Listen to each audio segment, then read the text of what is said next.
Hola, ¿qué tal? Bienvenidos al módulo 2, Desarrollo Humano. En esta ocasión veremos la teoría del desarrollo moral de Lawrence Kohlberg.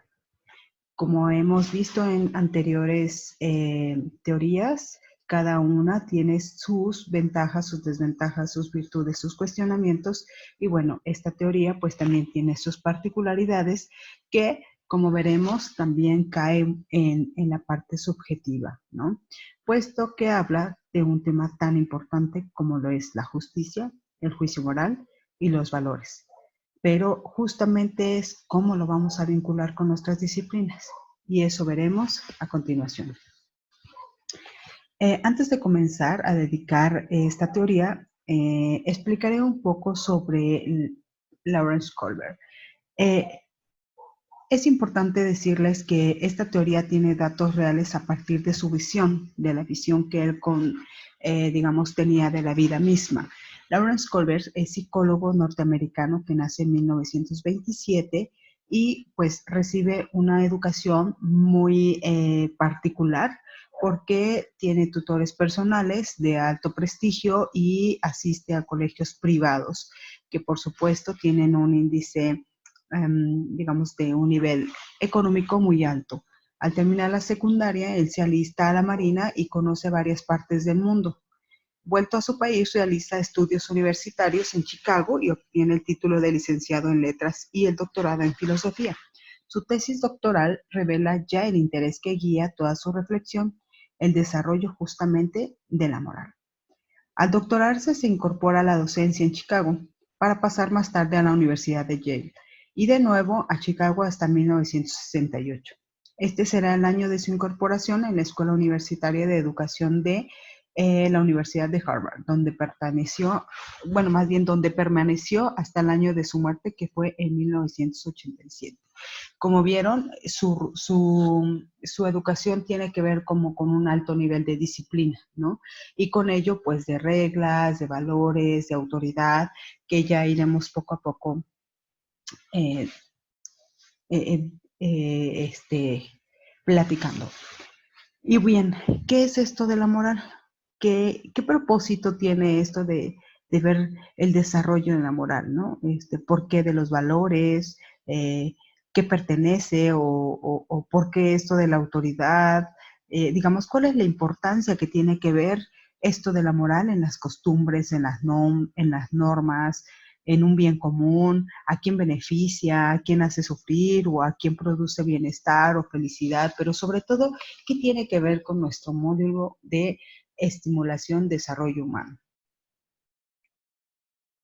Bueno, para empezar, he de comentarles que Kohlberg se inspira por Piaget, el cual propone que el desarrollo moral progresa desde concepciones, digamos, desde estas dos concepciones. Uno que tiene que ver con la moralidad basada en la obediencia a los adultos, a la autoridad y el acatamiento de normas sociales, lo que Piaget llamaría moralidad heterónoma.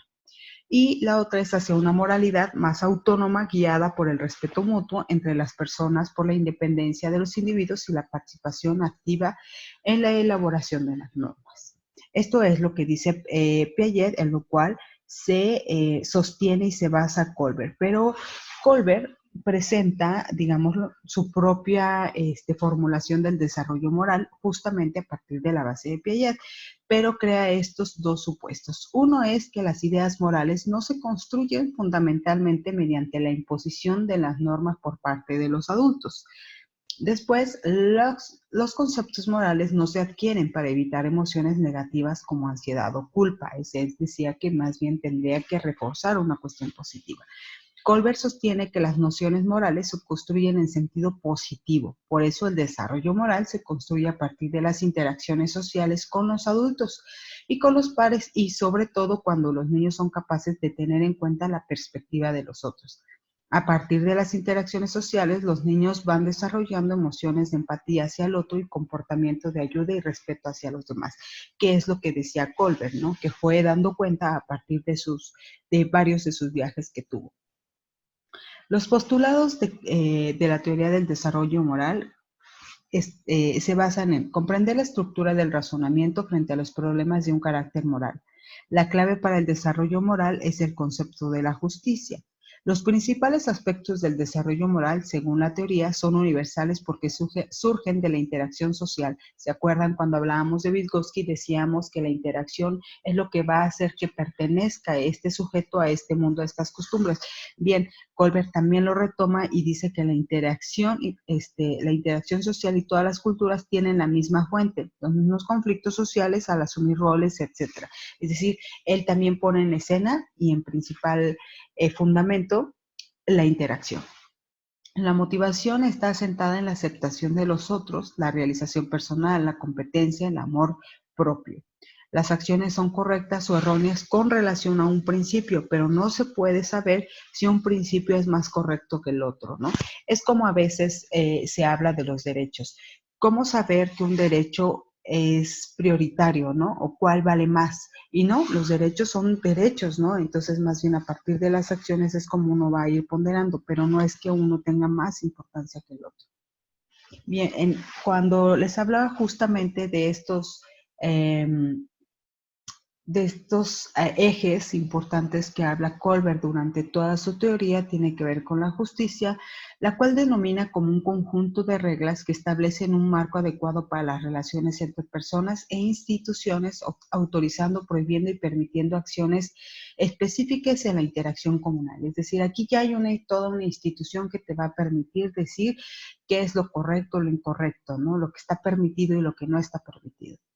El juicio moral es un proceso que permite reflexionar sobre nuestros propios valores y ordenarlos en una jerarquía lógica frente a un dilema moral. El dilema moral es la disyuntiva y obligación que puede presentarse a una persona y que implica que debe decidir entre dos opciones, pone en duda y cuestionamientos nuestros valores o creencias, es decir, nos ponen en jaque. Sentido de justicia, que es la capacidad de discernir qué es lo justo o injusto. Esto a veces entra en discrepancia con la cultura, tradiciones, costumbres, etc. ¿Por qué? Porque estamos al día a día justamente pensando en qué hay de todo esto, ¿no? ¿Qué se genera a partir de? ¿Qué se obtiene? ¿Cuál es el beneficio? Entonces, ante estos conceptos debemos tomar en cuenta siempre la participación de los niños. A mayor participación en casa, en la escuela, en la comunidad a la que pertenecen, mayor oportunidad tienen de interactuar y, por supuesto, de tener una perspectiva frente a lo que el otro opina sin minimizar o hacer a un lado la opinión de los otros, sino más bien entrar en un concepto de comunidad justa que implica toda una cuestión de democracia, de decisión, de discusión y sobre todo, digamos, en donde hay sobre todo un bien común.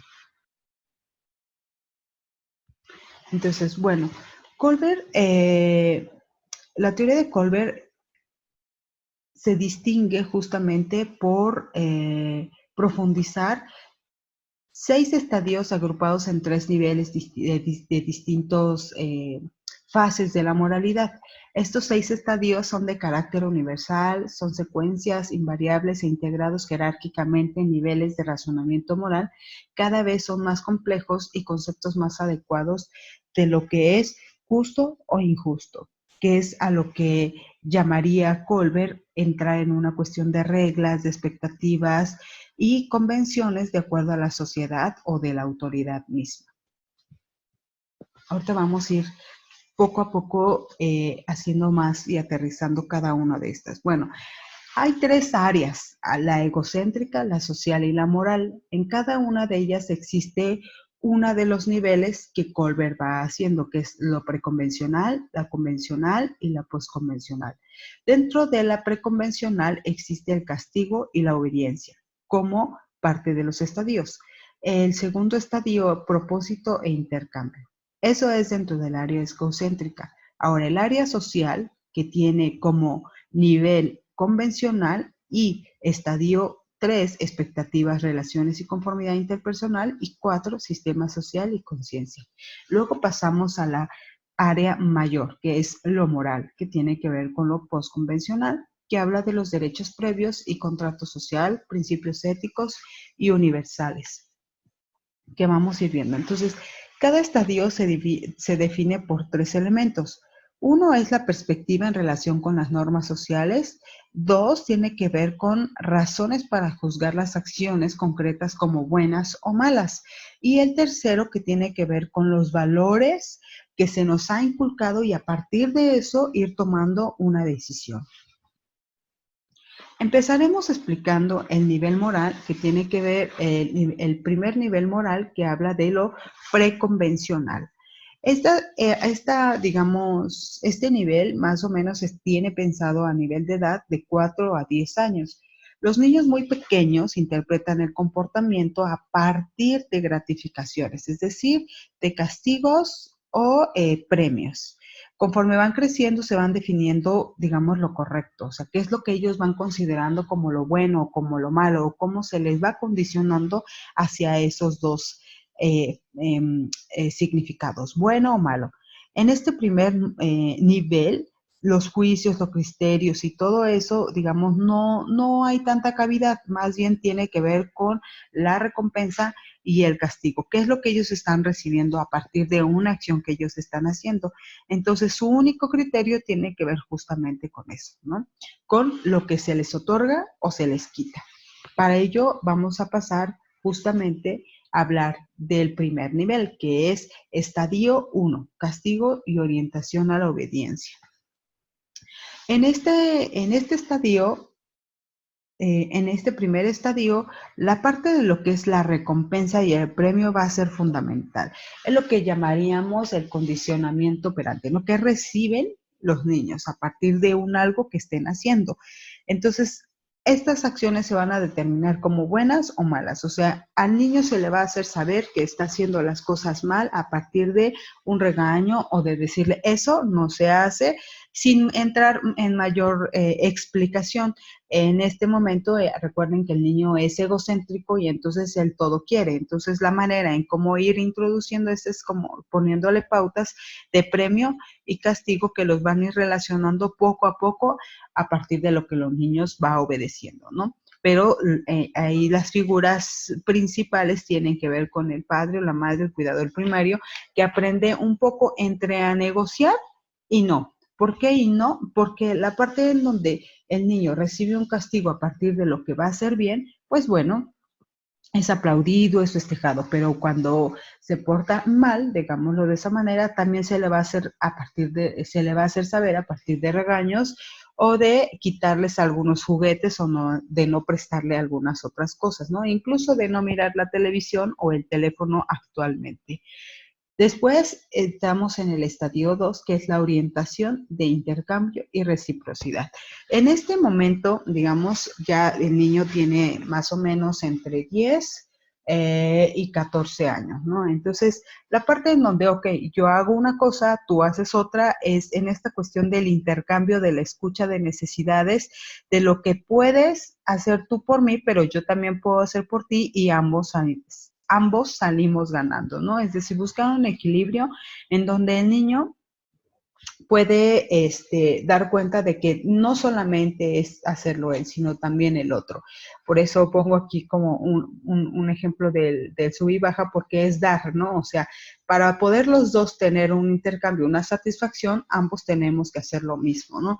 Y en el caso del día a día, pues muchas veces es, ok, mira, ¿qué te parece? Yo hago la comida, tú lavas los trastes, o yo saco la basura, yo hago otras cosas, pero esto tiene que ver como de una satisfacción en donde ambos estamos poniendo para los dos, ambos también tener como alguna necesidad, ¿no? Lo que frecuentemente también se hace en esta época, que justamente está en términos de entrar, terminar la primaria y entrar a la secundaria, es por medio de las calificaciones, ¿no? Es como, ok, obtén esto y yo te doy esto, ¿no? Y es como una manera que se cree de estimulación. Entonces, pasamos al nivel 2 de la moral, que es lo convencional. En esta etapa, digamos, el sujeto va a ir conforme a las expectativas, al orden social, a lo que está socialmente aceptado, a donde se le dijo que eso es lo que tenía que hacer porque es el paso 1, el paso 2 y hay que hacer el paso 3, ¿no? Digamos, lo que el grupo o dentro de su comunidad, de lo social, va a decirle qué es lo bueno, ¿no? ¿Qué es lo que tiene que hacer? ¿Qué es lo correcto? No solamente lo correcto para lo que sería a nivel familiar, sino lo a nivel colectivo, es decir, se va identificando con esto que llamamos colectivo o bien común. En este también tenemos dos estadios. El estadio 3, que tiene que ver con la expectativa, relaciones y conformidad interpersonal, mutualidad. En este momento, digamos que estamos hablando como de los 14 a los 18 años. No tienen que ser estas edades exactamente, porque en realidad Colbert no maneja edades, solamente en la primera etapa, que es a partir de los 4 años. En este estadio los valores, digamos, que se fueron instaurando tienen aún mayor peso, ¿no? ¿Por qué? Porque están como en esta orientación de ayudar al otro, ¿no? De poder ofrecer su saber, su apoyo, en donde dicen, ah, vamos a ayudar a esta persona que quiere cruzar la calle, o digamos, en lo que más quieren es sentirse un poco reconocidos y alabados por sus acciones o sus buenas acciones que lo van digamos, lo van a ayudar a tener gratificación, lealtad y confianza por el adulto, este adulto en el cual él quiere ser justamente reconocido, y para ello, para ser reconocido también tiene que ser valorado, pero tendría que ser cosas en donde la parte de la ayuda tiene que estar claramente. En el estadio 4, que tiene que ver con el sistema social, conciencia, ley y orden, aquí, digamos, en esta etapa das cuenta de que hay reglas que seguir, de que hay autoridades que están completamente para el cuidado justamente de la ley, que no puede salirse de algunos estándares, ¿no? Porque siempre va a haber alguien, ¿no? Es como desde chiquitos se les va dando la idea de que evidentemente el policía es el que cuida, el bombero es el que hace estas figuras de autoridad que son socialmente reconocidas y que independientemente que uno esté de acuerdo o no, o sea, las ve y sabes que eso es la ley, ¿no? Y entonces a la autoridad se le respeta. No por poner un castigo, sino por todo lo que constituye, digamos, a nivel social, ¿no? Lo que representa dentro de esta comunidad, ¿no? Eso vamos a ponerlo actualmente, ¿no? Si vamos a un policía podemos juzgarlo, podemos decirle, pero sin embargo creemos que es una persona que tiene autoridad, ¿no? Y que, bueno, socialmente está aceptado. A un juez, por ejemplo, ese es otro, ¿no? Se reconoce como una autoridad y que se apega a la ley y que por lo tanto va a hacer un bien o que la decisión que esté haciendo. Entonces se reconoce esa autoridad porque socialmente está autorizado para ello. Y entonces hay un compromiso, hay una cuestión en donde se está realizando un bien o se cree que se está realizando un bien. Entonces, en este estadio, pues bueno, todos tenemos conciencia de la ley, y la ley no solamente tiene que ver con lo judicial, sino también, por ejemplo, pensemos en el SAT, ¿no? Que es la cuestión de impuestos. Sabes que hay cosas que puedes hacer y que no puedes hacer, que están bien vistas, sino por eso hablaba del sistema social y conciencia como ley y orden. O sea, hay un orden, independientemente de cada uno de los países que tenga su propia constitución. Hay leyes que están, digamos, muy claras de lo que se puede o no se puede hacer, pero eso tiene que ver no solamente con una cuestión social, sino también con una cuestión institucional, que ambas van pues de la mano, ¿no? Pero se va reconociendo esta manera de ser. Por otro lado, tenemos el nivel 3, moral 3, que es el postconvencional. En este nivel, digamos, es como el más alto del cual habla Colbert, ¿no? Que habla de la Declaración Universal de los Derechos Humanos. ¿Por qué? Pues porque en este momento él dice que nosotros como seres humanos tenemos, como sujetos, tenemos derechos que no solamente, o sea, por el hecho de nacer tenemos derechos, ¿no? Y estos están por sobre todas las cosas. Entonces se cree que hay un ideal de hermandad, de justicia, de reciprocidad, de igualdad de derechos humanos, que el único propósito que se tiene es justamente comportamientos regulados, en donde en todos los países, digamos que asesinar es un delito, ¿no? Entonces ahí está regulado porque no puedes quitarle la vida a alguien. Entonces ahí es la de justicia para todos, ¿no? Completamente. Aquí lo interesante es que entramos a estos niveles en donde tú dices, ok, existe la ley, pero Bueno, en el nivel 3 postconvencional, en el estadio 5, que habla de derechos previos y contratos sociales, nos habla justamente de estos derechos humanos, en donde prevalecen derechos fundamentales, ¿no? Como es el derecho a la vida, el derecho a la libertad, en donde, digamos, esta cuestión del contrato social, de los estándares, de lo que podríamos decir que a nivel institucional y social si no se está haciendo, pero a nivel internacional deberían de protegerlos, ahí están presentes, ¿no? Si, digámoslo así, son las mayores instancias, ¿no? En donde pues van a prevalecer siempre que el otro se respete en sus derechos, que haya una imparcialidad y sobre todo que haya que respetar reglas y por supuesto que haya una reciprocidad en los derechos, ¿no? Que no puedes ponderar cuál es el mejor o que tengas que decidir entre un derecho y otro, sino que lo que habla de esto es que todos tenemos estos derechos universales y que hay que ponerlos en práctica, ¿no? Y que además estos derechos se reconocen no solamente a nivel personal o a nivel sujeto, sino a nivel familia, a nivel grupo y sobre todo a nivel país. Entonces, en estos derechos, pues por supuesto, si la institución te dice que no, entonces tú tienes que ir más allá, que es lo que nos habla justamente el estadio 6, que habla del sistema social y conciencia, ¿no? Porque en este momento, digamos, es el nivel más alto y es en donde muy pocas personas podemos llegar. ¿Por qué?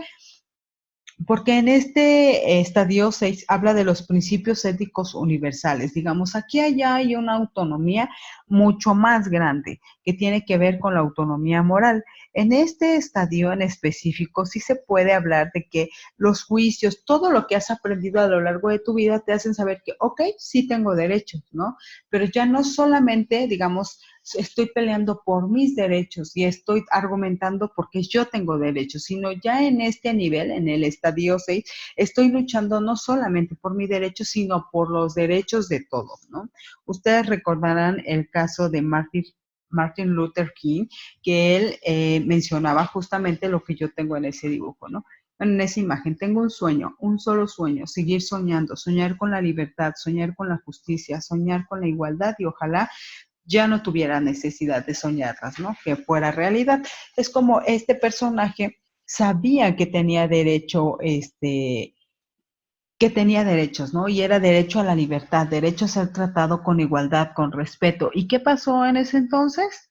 Pues bueno, lo que hizo Luther King fue, bueno, en la vida de Luther King, como saben, él peleó y hizo el movimiento por los derechos civiles, ¿no? Para que las personas afroamericanas o de color tuvieran las mismas leyes y las mismas condiciones para todos, ¿no? Recuerden que hubo una época en donde las personas de color eran rechazadas y no podían estudiar en una universidad, tenían puestos en donde pues eran esclavos y todo. Entonces, él no solamente luchó por su derecho, ¿no? Él sabía que al alzar la voz sí la estaba alzando por él, pero llegó un momento en el que él se puso en un tercer plano, digámoslo así, y dijo, no, o sea, no es por mí, es por toda una comunidad. Entonces, cuando tú desplazas justamente a pensar en un bien para un otro, como decíamos anteriormente, es cuando entonces tú das cuenta de que el derecho debe de ser universal por el único por la única condición de que son seres humanos, punto, por esa misma condición, ¿no? Entonces ahí se ve claramente que esta persona lo que hace es justamente luchar por todos, ¿no? No por él. Y Malala, ¿no? Que ella decía y hablaba de la educación. Y no solamente hablaba como de su educación, sino ella ha peleado y ha dicho muchas veces que la educación es para todos, ¿no? Niñas, niños, pero que la lucha por ese derecho no solamente debe de quedar como para decir, bueno, yo tengo educación y pues si el otro no tiene, pues ni modos, ¿no? Sino más bien al contrario, ¿no? Hizo todo lo posible para que, digamos, más bien las condiciones y la situación en la que se encontraba la fue llevando justamente a luchar y cada vez ser más un papel importante para el derecho a la educación, pero de todos, de niños y niñas, y no solamente en su país, sino en diversas en diferentes países, ¿no? Entonces, a eso me refiero, ¿no? En donde tú dices, bueno, si la ley dice esto, mi derecho dice esto, y aún así no lo tengo, yo tengo que ver la manera de moverme para lograr esto que quiero. Y no solamente que quiero para mí, sino que quiero para todos, ¿no? Y que pues hay un bien común completamente, ¿no? Entonces, este estadio, pues pocas personas llegan, ¿no? Estas dos personas que yo les menciono como ejemplo, ¿no? Hay otros que ponen a Gandhi, ponen a Buda, digamos, ¿qué se está haciendo a la Madre Teresa de Calcuta? Digamos que son como casos excepcionales que hacen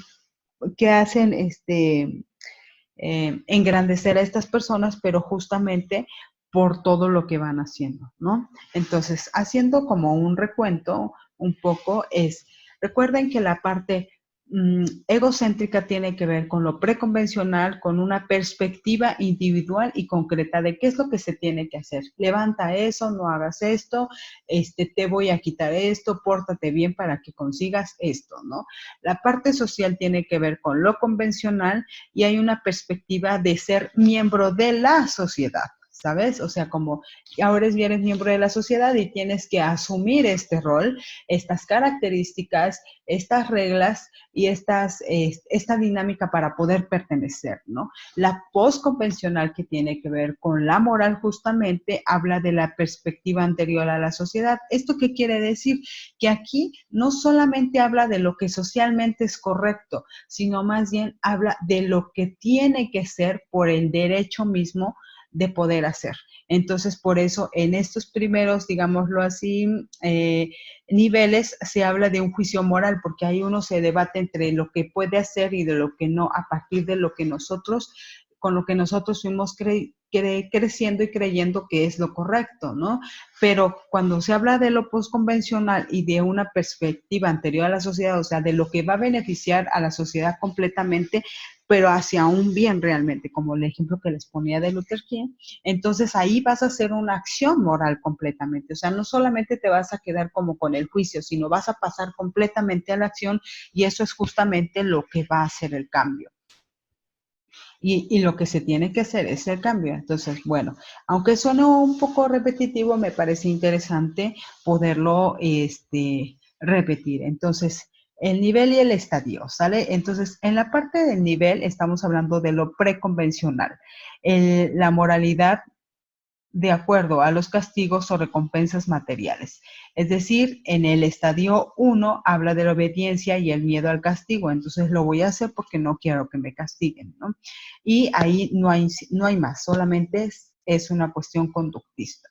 Y luego, el nivel 2 habla de favorecer los propios intereses para poder tener un intercambio y una cuestión recíproca. Entonces,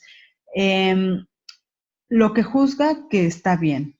En lo preconvencional, los actos son buenos o malos para el niño en base a sus consecuencias materiales o las recompensas o castigos que lo reportan. En la obediencia y el miedo al castigo se actúa en base a las derivaciones materiales, no por respeto o orden subyacente. Favorece los propios intereses. La acción justa es la que satisface instrumentalmente las necesidades del yo y ocasionalmente las de los otros. Razones para actuar de acuerdo: evitar el castigo, la deferencia incuestionable o la obtención de algún beneficio. Perspectiva social del estadio: las relaciones humanas se consideran de un modo similar a las propias del mercado. Se encuentran presentes elementos de honestidad, reciprocidad y de participación igual, pero se interpretan siempre desde un modo psicopragmático. Acuérdense, la cuestión práctica, desde lo físico: castigo, premio, premio, castigo. El nivel convencional, moralidad de acuerdo a las expectativas y orden social, se considera que el mantenimiento de las expectativas de la familia o el grupo o la nación del individuo es algo valioso en sí mismo. La orientación, en la cuestión de estadio 3, la orientación de concordancias interpersonal, la buena conducta es la que agrada a los otros o les proporciona ayuda así aprobada. Luego, orientación de ley y el orden: cumplir con los deberes a los que se ha comprometido. El bien es una contribución a la sociedad. O sea, es el seguir las leyes y las reglas. Y con las reglas y las leyes no solamente me estoy dirigiendo a la parte jurídica, sino también a la parte social, a la parte religiosa, a la parte del deber ser. razones para actuar de acuerdo, la necesidad de ser buena persona a los propios ojos de los demás y el orden social en general, o sea, la aceptación, ¿no? Para ello. Perspectiva social del estadio, perspectiva del individuo con relación a otros individuos, conciencia de sentimientos compartidos, acuerdos y expectativas que toman primacía sobre los intereses individuales. Existe lealtad hacia el orden social de mantenimiento, apoyo y justificación, ¿no? O sea, siempre se va a creer en el orden, en la ley, en lo que dicte la ley, ¿no? Y bueno, si la dicta la ley, muchas veces, aunque no estemos de acuerdo, pues lo dicta, y si lo dicta es por algo. En el nivel postconvencional, que tiene que ver los principios y valores, se conciben independientes. Hay un esfuerzo claro por definir los valores y los principios morales que tienen validez y aplicación con independencia de las autoridades a los grupos o personas que mantienen tales principios. Orientación hacia la rectitud en base al consenso social. La acción recta es la que se ajusta a los derechos generales de los individuos consensuados por la sociedad. Es posible cambiar la ley, ¿no? Para un beneficio de todos, por supuesto. Orientación hacia principios éticos universales. Lo recto es una decisión tomada en conciencia por cada persona de acuerdo con sus principios de justicia, reciprocidad, igualdad, derecho, respeto a la dignidad y a la persona. Razones para actuar de acuerdo. Existe una conciencia clara del relativismo de los valores y las opiniones personales y se le da importancia correspondiente a las normas procedimentales como medios para alcanzar el consenso.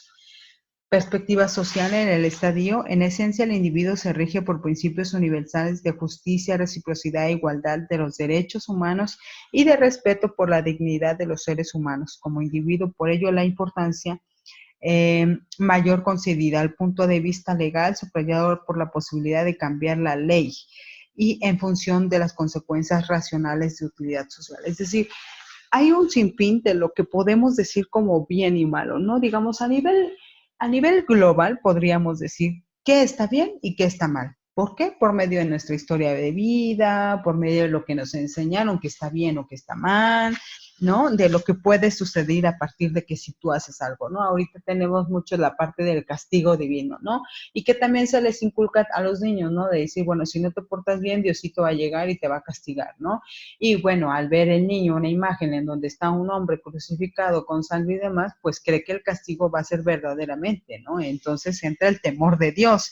Entonces, todas estas cuestiones simbólicas o de cuestionamientos de acerca de qué es el bien y el mal, entonces tienes que hacer el bien, ¿no? Y entonces, ¿qué pasa con el bien? ¿Qué es el bien? ¿Cómo se constituye? ¿Cómo los niños van aprendiendo qué es el bien, ¿no? Y cómo se les va instaurando, cómo es la mamá en la que también va creyendo que va haciendo el bien, porque también eso es otra parte del por qué estamos viendo a este autor, ¿no? Muchas veces se cree que las mamás son descuidadas, que no saben, que las cuestiones de crianza, es más, nos damos como en un papel de saber, en donde parece que minimizamos a veces las cuestiones de crianza y que podemos intervenir, por supuesto, pero hay momentos en donde se dice, bueno, es que estas mamás no tienen ni siquiera un sentido de términos de crianza y entonces les dan papillas cuando no debe ser o tecitos cuando el pediatra dijo que todavía no. Y bueno, sus creencias dentro de lo que para ellas es el bien, entonces está constituido así, ¿no? Médica y científicamente se puede decir que no por tales cosas. Pero nosotros primero tenemos que contextualizar, como ya vimos en Vygotsky, saber en qué etapa está para saber qué está aprendiendo el niño y cómo está concibiendo la madre y entonces poder tener ahí. Pero muchas veces, híjoles, no se dice, ¿no? Hay muchas veces que uno como profesionista se ve en estos dilemas morales, ¿no? De lo correcto, ¿no? ¿Qué es lo que se tiene que hacer?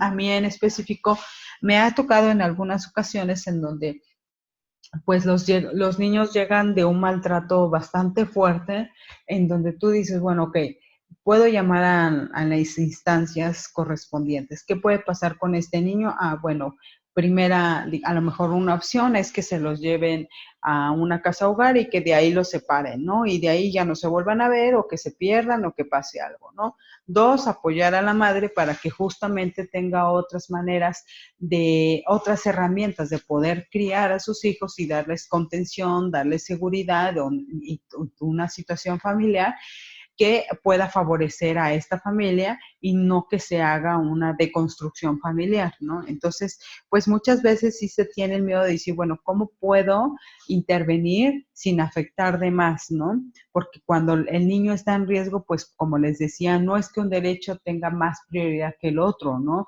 Tiene derechos y más bien se deben de pensar estos derechos a futuro, tomar una decisión a futuro y que no solamente quede como en la cuestión de momentánea de decir, bueno, pues por el momento la salvamos. No, no, no, no. Cuando se piensa en un niño se debe de pensar en sus derechos hacia futuro, en un beneficio a futuro en el niño. De lo contrario, pensémoslo así, decisiones de bomberazo solamente van a afectar en la vida del niño, ¿no? Que es justamente a lo que nos encontramos al día a día, ¿no? Y bueno, en realidad tenemos muchísimos temas o muchísimas cuestiones a nivel dilema que podemos encontrar. Para empezar, podríamos decir que es la justicia. Mi mentalidad o mi concepto de justicia quizás difiere con algunas de ustedes o quizás coincide con algunas de ustedes, ¿no? La cuestión de juicios morales, de lo que está bien y de lo que está mal a partir de lo que se puede o de lo que no se puede saber. Pero en realidad, díganme, ¿quién tiene la verdad absoluta? Nadie, ¿no? Nadie puede saber qué es lo correcto, qué es lo incorrecto. O sea, podremos tener nuestro concepto de correcto e incorrecto a partir de nuestra propia historia de vida, pero también necesitamos ser escuchados y necesitamos escuchar a alguien más para saber hacia dónde va dirigido esto, porque si no, entonces solamente vamos señalando a la gente sin tener mayor herramientas, ¿no? Y una de las cosas que aquí nos dicen, bueno, es que justamente hay que saber, ¿no? En el caso del estudio que yo les comentaba anteriormente de Colbert, es que él en cada uno de los países fue hablando como del saber qué es lo que los niños harían a partir de un problema, ¿no? Que es si una persona roba bajo una circunstancia, y entonces él iba dando cuenta que muchos de los niños tenían muchas otras soluciones, ¿no? Pero que parecía que a nivel adulto no las podemos ver tan fácilmente, ¿no? Los niños siempre tienen como una manera de solucionar las circunstancias que uno diría, no, eso no es posible o no se pudiera, pero hay muchas veces que sí es muy sencillo, pero bueno, la cuestión justamente de la sociedad, de la comunidad, de la interacción, de los valores, de la familia y de cómo se nos van inculcando las cosas es lo que nos va a permitir posicionarnos en un lugar, ¿no? Es decir, mmm, hay veces, por ejemplo, el tema del aborto, ¿no? Podrían decir, bueno, profesionalmente estoy de acuerdo. Ah, pero personalmente no, porque sí estás asesinando. Y entonces un asesinato aquí en China sigue siendo un delito, ¿no? Entonces dices, bueno, es que no, pero la persona, la eutanasia, no, pues yo creo, considero que no, porque la persona tiene derecho a elegir en qué momento irse y en qué momento no. Ok, pero al final de cuentas, entonces hay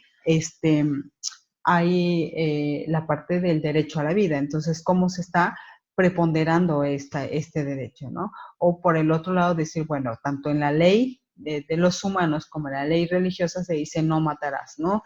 Y si tú permites la eutanasia, entonces estás matando. Y si permites el aborto, también estás matando. Entonces, digamos, cada uno de nosotros tenemos ese tipo de posicionamientos de acuerdo a nuestra historia de vida, de acuerdo a nuestras cuestiones familiares, pero por supuesto de acuerdo también a todo lo que hemos creído como lo bueno y lo malo.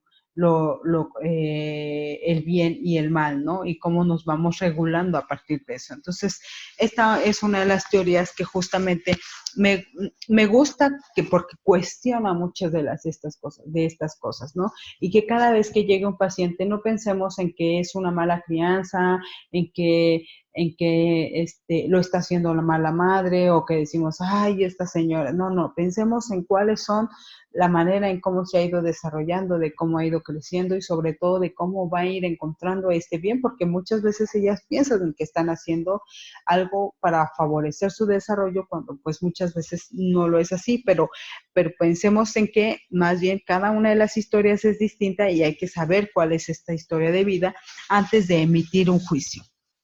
Entonces, los niños en este caso pueden enfrentarse a muchísimos dilemas morales, ¿no? Como hacer trampa, mentir, ser deshonestos, ¿no? O sea, porque de repente También los adultos los metemos en esos embrollos, ¿no? De que les dices no mientas y entonces toca el señor que te va a cobrar algo y le dices dile que no estoy y tú sabes que sí está, pero entonces no debo de mentir, pero entonces ya me hiciste mentir, pero entonces no que la mentira es mala, no que hay mentiras buenas y mentiras malas, no, no. O sea, la mentira es mentira, la envidia es la envidia, ¿no? No pongámosle entonaciones, pero pues ante esas circunstancias justamente va creciendo el niño, ¿no?